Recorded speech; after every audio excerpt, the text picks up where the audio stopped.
Hello, my angel, and welcome back to Secrets of the Garden. I am your grateful host, Charlotte Rose, and I want to say thank you so much for tuning into this episode today because I am really excited about the idea of exploring this topic further. That everything in our external reality is a reflection of our internal state of being. That the internal creates and shapes the external. If you haven't yet listened to the most recent episode of this podcast, I would recommend doing so because in that episode, we talked all about how the subconscious mind really influences and creates your external reality, and how your self esteem is always being reflected back to you in pretty much all areas of your life: your career, your platonic relationships, your finances, your health, your well being, so on and so forth.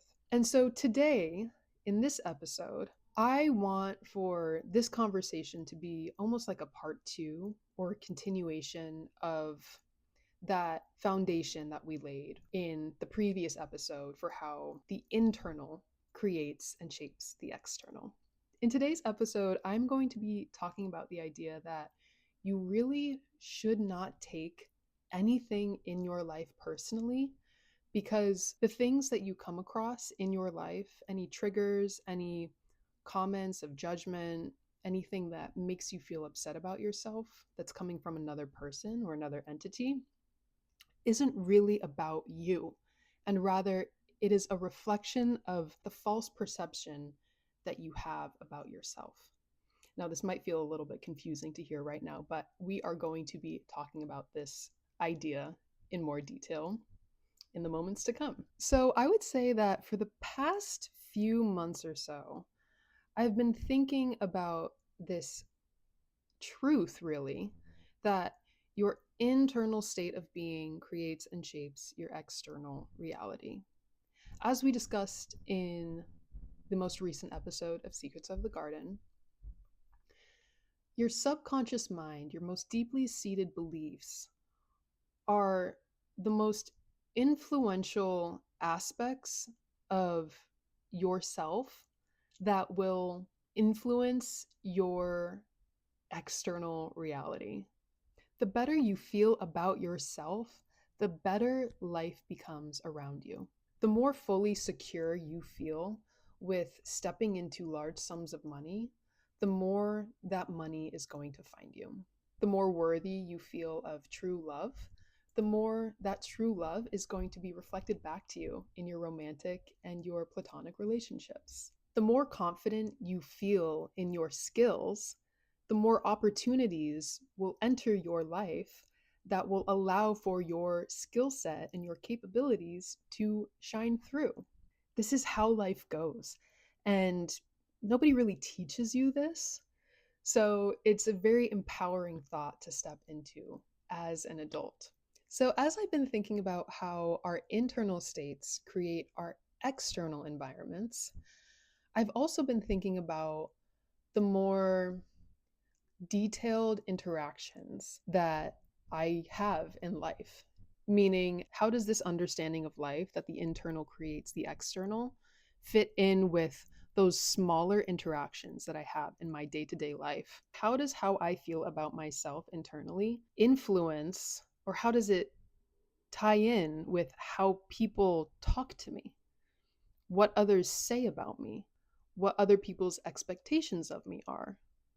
The comments that people make towards me. And what I have realized through my rumination is that if I am getting angry at what another person is saying about me, if I'm getting upset, if I'm getting sad, if I feel triggered in any sort of way about what another person is saying to me about myself, that actually doesn't have anything to do with who I really am, like the true essence of who I am at my core, and rather all that is is an opportunity for me to look at and nurture and heal some kind of deeply embedded wound that needs love and attention. So there's no real need for me to take what another person is saying about me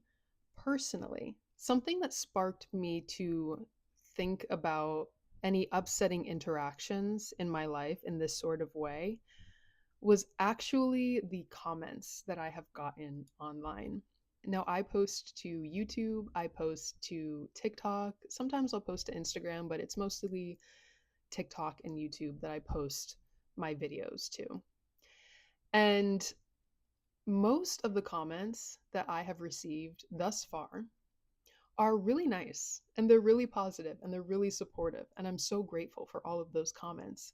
However, there will be some times in which I will get a comment that is rude, that's mean, that's inappropriate, but it will almost like exactly hit the the the like foremost exposed nerve about an insecurity that I have about myself. So this actually happened to me a few months ago when I posted my very first ASMR video on YouTube. And if you don't know what ASMR is, it stands for Autonomous Sensory Meridian Response. And it's essentially this sensation that people feel. It's like a nice, tingly sensation that people feel when they experience certain kinds of noises or certain stimuli that's very pleasing to their brains. So a lot of people they'll like whisper or they'll do tapping in a microphone, and for whatever reason, psychologically, it just helps people feel better and it reduces stress and allows them to fall asleep better and puts them in a good mood. So, anyway, I made an ASMR video of myself doing these whispered affirmations, and I was having so much fun when I was creating the video. I really enjoyed the process. And there was like 95% of me that thought to myself, oh my gosh, I love this video. I killed this. This was so fun. I want to do this again. But then after listening back to my own video that I had created, there was like 5% of me that felt insecure about the microphone that I used, which is actually the microphone that I'm using right now. And if you are not seeing the video of this current podcast episode, I just want to let you know that I literally have this really small, very inexpensive microphone. And I love it because it's pink and it's cute. But what I didn't realize was that if you are making ASMR videos, it's important for you to have a high quality microphone because it really impacts how the stimuli, how your words, your whispers, your sounds come through, and how the brain is able to process them as relaxing noises. And so after listening back to my own ASMR video, there was this small percentage of me that thought, oh my gosh, this microphone was really not the microphone that I should have used. I should have waited and tried to use another microphone, or my boyfriend, he has a microphone. I was like, maybe I should have asked to borrow his. But I decided to post it anyway because I thought, you know what, I had such a fun time creating the video. And the video did well. Like, it got really great responses. And most of the comments were super nice. It was like 95% of the comments were really nice. But then I remember I just got this one really mean, really nasty comment. Well, it wasn't super nasty, but it was essentially ragging on the quality of my microphone. And I was like, oh, yep, there it is. That is my insecurity coming out in the comments. And after I experienced that ratio of those nice comments to that one salty comment, I started to think, does how I feel about myself or what I create and what I put out into the world impact how other people respond to who it is that I am or whatever it is that I'm presenting to the world? And so I thought about this. And as I continued to post more and more videos on the internet, I discovered that there was a real pattern with how the mean comments would actually just reflect back to me any insecurities that I was feeling about what I was putting out into the world. So then it got me to think, okay, maybe I actually can more or less control. I don't know if control is the right word, but I'm just going to use it because I don't know what other word to use right now. Can I more or less effectively control how other people talk to me, how other people interact with me, how other people engage with whatever it is that I'm saying? So I almost have this theory that the more confident you are in what you are saying, the more other people are going to be on board with whatever it is you're talking about. Another thing that I was thinking about was that even if I can't necessarily control what other people say to me, right? If I can't like influence how other people are responding to me, at the very least, my own response to what another person says to me actually probably says a lot more about my own insecurities than what it says about who I actually am as a person.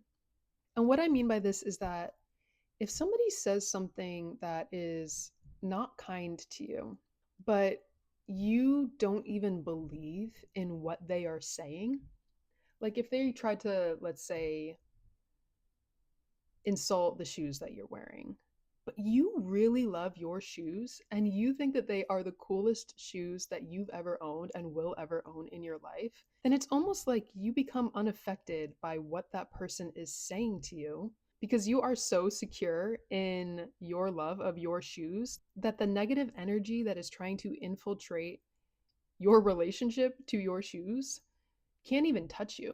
It can't even impact you. This is also something that I began thinking about because of a comment that I got online. Last year, I remember I posted a video of myself speaking to the camera and I put it out on YouTube.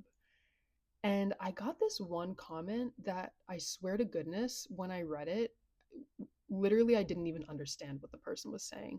Like it was so confusing to me that I didn't even know what the person was trying to say.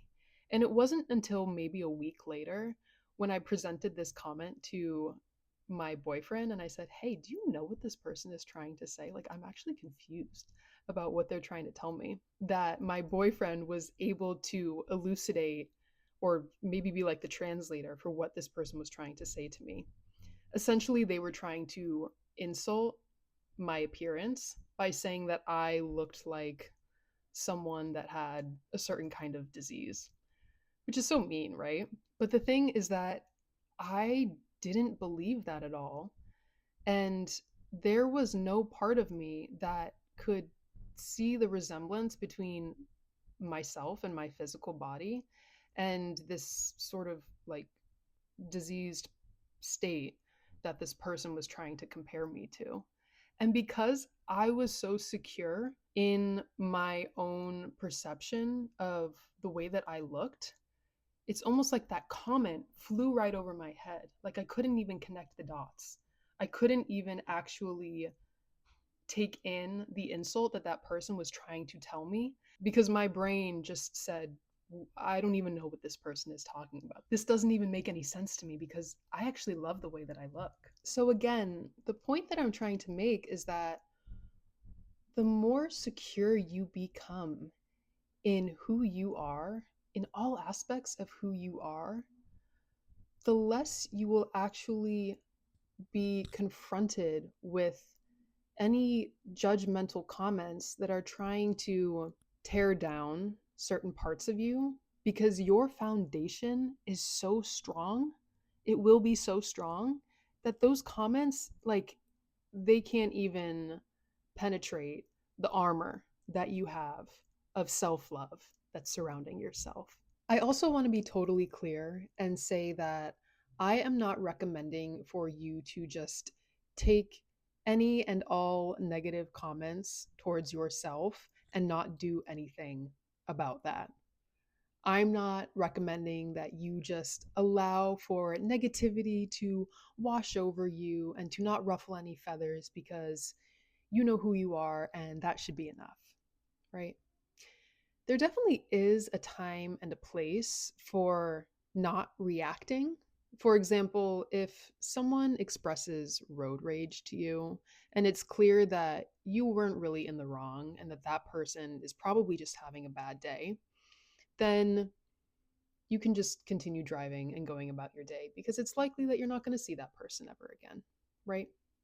However, if you have a coworker that continuously belittles you, or if you are in a relationship in which your partner doesn't respect you, or maybe you have a boss that is really taking out their own troubles onto you, my recommendation is to stand up for yourself, whether that be through words or through actions or through a combination of the two.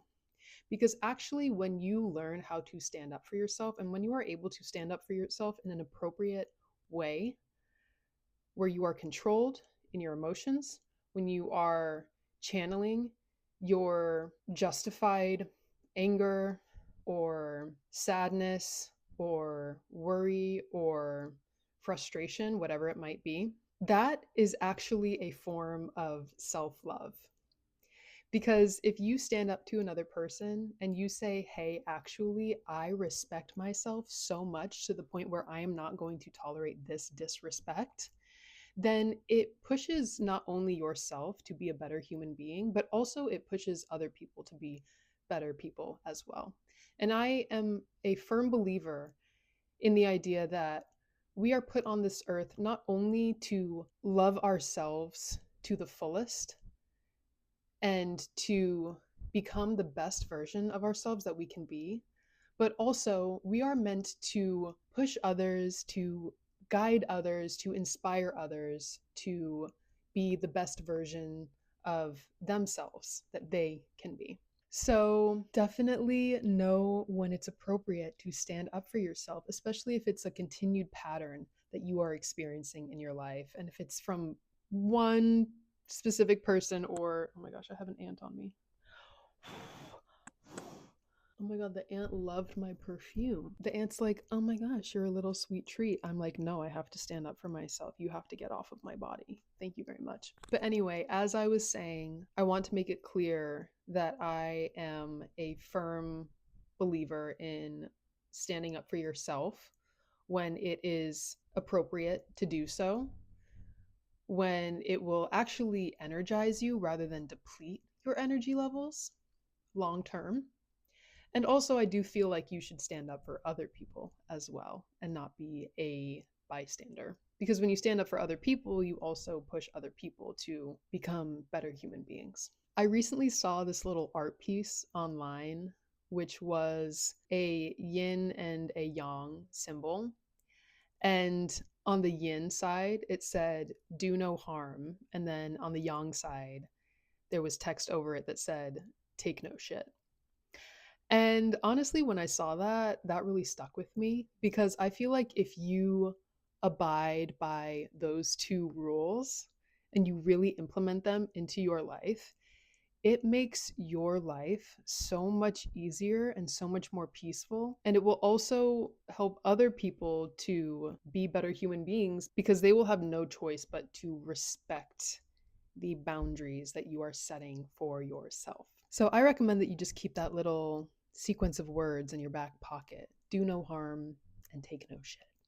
It'll make your life a lot easier. So, as I said earlier in this episode, if you are having an intense negative emotional reaction to what another person is saying about you, there's no need for you to actually take what that person is saying personally, because what they're saying is more of a reflection of actually how you might perceive yourself to be than how you actually are in real life. I also feel like you will be confronted with the same types of comments from people, the same types of interactions from other people, the same type of personality in your life until you learn the lesson that you need to learn. This is something that I have experienced many times in my life. I've experienced this before when it comes to bosses. I started working when I was 16 years old. The first job that I had was at a paint your own pottery place. Well, actually, even before that, I guess you could say that I was a babysitter. The babysitting was fine. But from the age of 16 onward, I always found myself in these jobs where I felt like no matter how hard I tried to be a good worker, no matter how hard I tried to be a good coworker, a good employee, a good teammate to whatever company I was working for or whatever person I was working underneath, I would almost always be coming into these scenarios in which I would either be butting heads with my boss, like my boss I felt was being really unreasonable, or I would inevitably self sabotage when it came to my work, or I got let go of for circumstances that were outside of my control. Literally, with all of the jobs that I've ever held, there was only one job in which I did not experience this kind of tension. And I truly believe that this happened because the universe was literally trying to push me into my true destiny, which is to be my own boss. I truly believe that deep, deep down, I've always known this to be my calling ever since I was maybe like 4 years old. When I was 4 years old, I wanted to be an artist. That was the very first thing that I ever wanted to be in my life. And when you are an artist, you are pretty much your own boss. And I kept denying that reality because I would take jobs in which I would be working under another person, which served me in certain ways, right? Like I was able to make my own money and whatnot. But I feel like if something is not meant for you, if it's truly not meant for you and it's not meant to bring out the highest, greatest version of yourself, then you are always going to experience friction with that thing. So, throughout my life so far, I have been a barista, I've been a camp counselor, I've been a paint your own pottery employee, I've been an RA at college. And literally, the only time in which I didn't experience some kind of friction in my job was when I worked retail, of all things, right? You always hear these horror stories about retail. I'm like, I loved retail. That was my favorite job. But it was when I worked retail. And I truly believe that that only happened because I got that job in September of, I think it was 2021. And I ended up moving across the country a few months later in January of 2022. And so I literally think that the universe already had a divine plan in place for me. And it was like, you're only going to be working at this job for like 3 or 4 months. We're not going to make it hard for you. You're on to the next thing soon. So enjoy your time working retail. Also, after college, I quite literally applied to hundreds of jobs over the course of a year and a half to no avail. And the one job that I did get hired for was a nannying job. And I had that job for 2 months, and then I got fired very randomly one day due to external circumstances that were not in my control. And literally, it took like a year and a half and hundreds of rejections for me to understand that, yeah, actually, even with a college degree, I'm not meant to work underneath another person. So I describe this story to you again to illustrate this very real phenomenon that you are going to run into these moments of friction, these experiences of tension, these interactions of sadness or anger or negativity until you learn how to respond appropriately and take action appropriately that reflects the love and respect that you are supposed to have for yourself.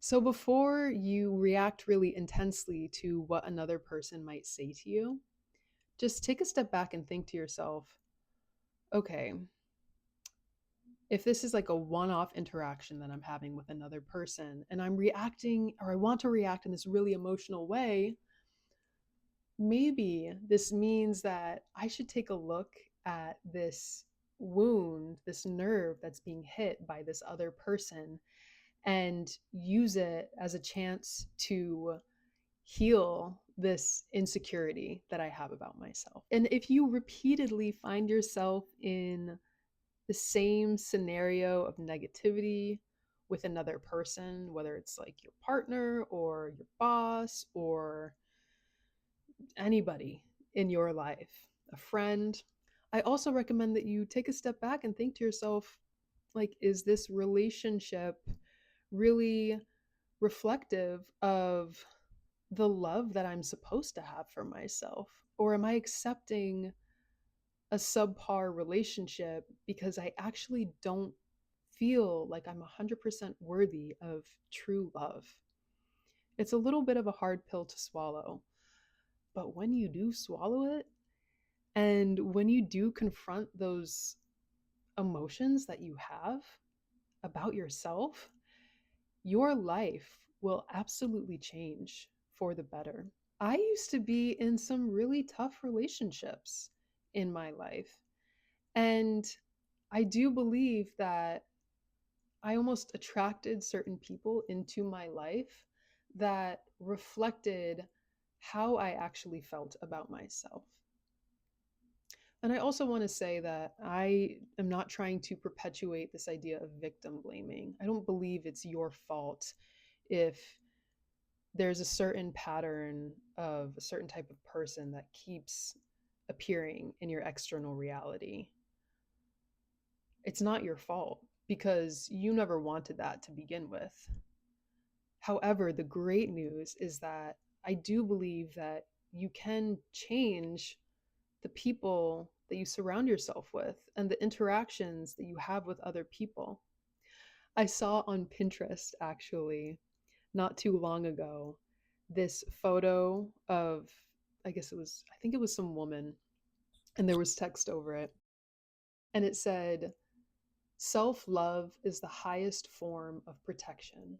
And when I read that, I was like, ooh, that is a bar. That is so good. Because in my own experience of life, I will say that that is really freaking true. Because I know that for myself, when I felt poorly about myself, when I had low self esteem, when I believed that I wasn't worthy of respect, I would find myself in these crazy experiences where I would either be getting like taken advantage of another person, whether it was physically, whether it was emotionally, psychologically, or I would find myself in these these jobs where I wasn't getting respected. I was in living situations that only made me feel worse about myself, didn't support me at all. And really, once I made that change to put myself first, when I was about like 23 years old, that's when I decided to move across the country and to finish up my degree out in California. My whole world did a 180 because it was the first time in my life. It was one of the first times in my life in which I really said, you know what, I'm going to put myself and I'm going to put my dreams over what has been familiar and comfortable for me for so long. And I'm going to leave a relationship that didn't make me feel good about myself. I left a living situation, a job that didn't make me feel good about myself. And everything really changed. And that was when the universe showed me, once I moved out to California and put myself first, that if I put myself first, other people are also going to put me first. If I respect myself, other people are also going to respect me. If I am so passionate about my own dreams, well, guess what? Things are going to align in my life that will allow for me to follow those dreams in very unexpected but very real ways. So, this idea that your internal state creates and shapes your external reality is something that has allowed for me to have a real sense of empowerment in my life, because I always come back to this knowledge that I actually control the dial. And if I want to be in good standings with other people, if I want to have people in my life, have circumstances work out in my favor, have other external things respect me, love me, support me, etc., I can make that happen. But it has to start in here first. It has to start in my own heart and in my own mind. The universe cannot give to you what you have not already given to yourself. So, the more you shower your internal world with gifts, the more you love yourself, the more you respect yourself, the more highly you think of your own capabilities, and the more that you enjoy those little quirks about yourself that are harmless and just fun, the more you will come to find that other people are going to feel that exact same way about you. And they are going to express what you already feel about yourself back to you. It's really a liberating realization. And I will also say that this understanding that I've come to, that I shouldn't take anything personally, because actually my internal state creates my external reality, has allowed for me to really be at peace with my past. I grew up in a very intense household, I would say. Also, if you're one of my family members, if you're someone from my past, one of my exes, one of my old friends that I used to talk to, and for whatever reason you found this podcast and you're listening to this episode, I want to be clear and say that I have nothing but good feelings towards you, and there's no ill intent. The purpose of me describing my past has nothing to do with pointing blame at anybody, but rather to make sense of the experiences that I've gone through and to express my own voice, my own perspective, my own truth of my own life. And that's it. So I just want to make that clear and get that settled before I continue. But as I was saying, I grew up in a very intense environment. I grew up in a big family. There were a lot of strong personalities in my family. And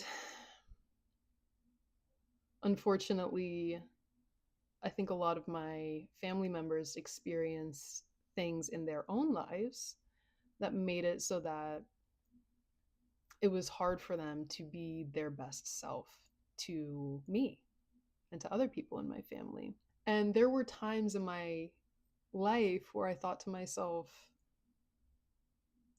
why am I experiencing abuse? I try to be a good person. I try to do the right thing. Why do I continue to experience this really hard way of living, this like psychological torment in my life? That was kind of like a big part of my childhood.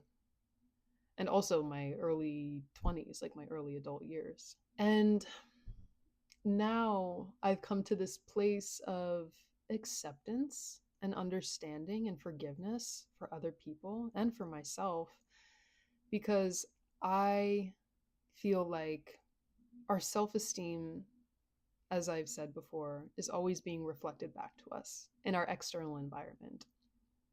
And I do believe that when I came into this earth, there was a part of my soul that didn't feel good about myself and that I had low self-esteem. And so it only made sense that that abuse, that, whatever it was reflected back to me, even as a young person. And I think that I needed to go through what I went through as a child so that I could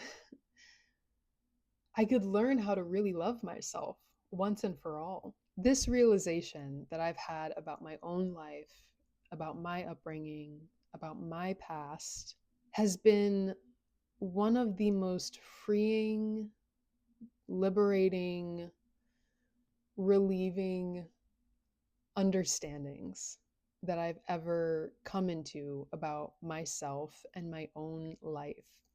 And I also want to say that I don't believe that anybody is deserving of any harm, any negativity, any cruelty, any judgment, any abuse, any abandonment that was ever placed on them.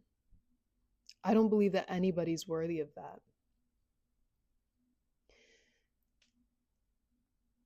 And I don't believe that I was worthy of that either. It just took me a while to come to that understanding and to embody that knowledge to the point in which I could love myself and respect myself enough so that my external reality showed that love and respect back to me.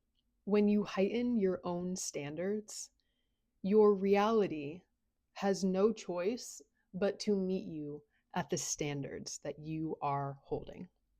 Another thing that I want to mention is that when you make that shift in your identity from a place of lower self-esteem and lower standards to higher self-esteem and higher standards, there will oftentimes be a period of isolation or a gap, if you will, that you will experience as you are moving into this new and heightened level of your life.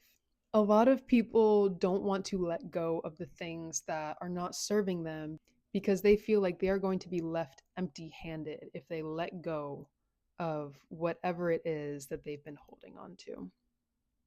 And here's the thing.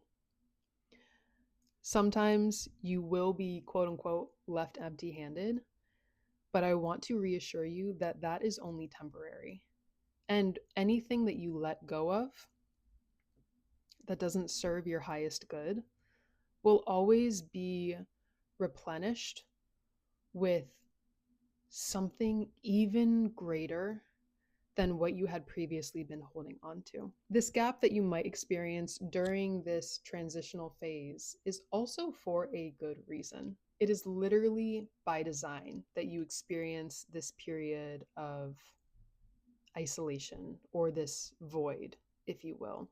And that is because your brain and your heart need the precious space and time to recalibrate itself into this new identity that you are stepping into. This is something that I myself have been experiencing for 2.5 years now. For the past 2.5 years, I have been in a great period of isolation. I haven't worked a traditional job in the past 2.5 years. And I also largely have been spending most of my time, firstly with myself, then with my partner, and then with my cats. Like, I'm not even joking. I'm not exaggerating. That's how most of my time has been spent over these past 2.5 years. I live in a big city and I've tried to befriend other people. And literally last year, of the 4 women that I befriended and was really starting to get close with, 3 of them moved out of the state that I live in over the course of 6 months. So so it was a real sign. I've been getting real signs from the universe, like between all the job rejections that I had and my friends moving away, that I really am meant to be in this period of isolation.